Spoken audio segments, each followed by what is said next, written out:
अगर आप लोग भी चाहेनी पवित्रा फिल्म्स के ऑडियो वीडियो आप लोग के पास पहुंचे तो लाल बटन दबाकर चैनल के सब्सक्राइब करी और साथ में बेल आइकन दबावल ना भूली।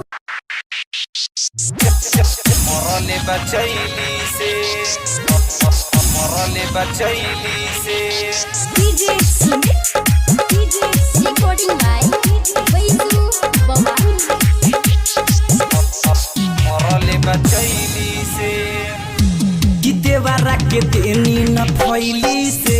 तमरले बचैली से कि देवरा के देनी न फैली से तमरले बचैली से भइल बाबा दाम हंस खेलेला रोज तास बिगड़ल बखा के खैनी से बिगड़ल बखा के खैनी से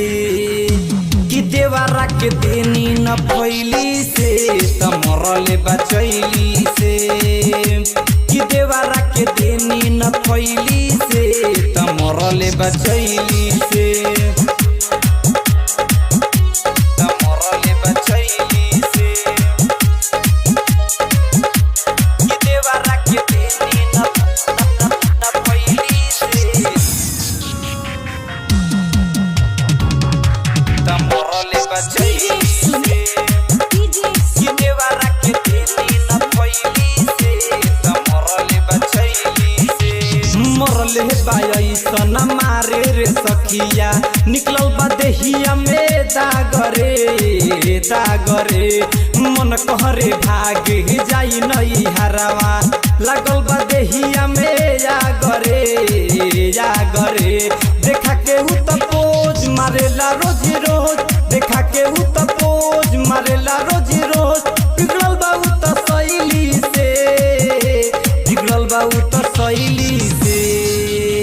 कि देवरा के देनी न फैली से तमरले बचैली से कि देवरा के देनी न फैली से तमरले बचैली से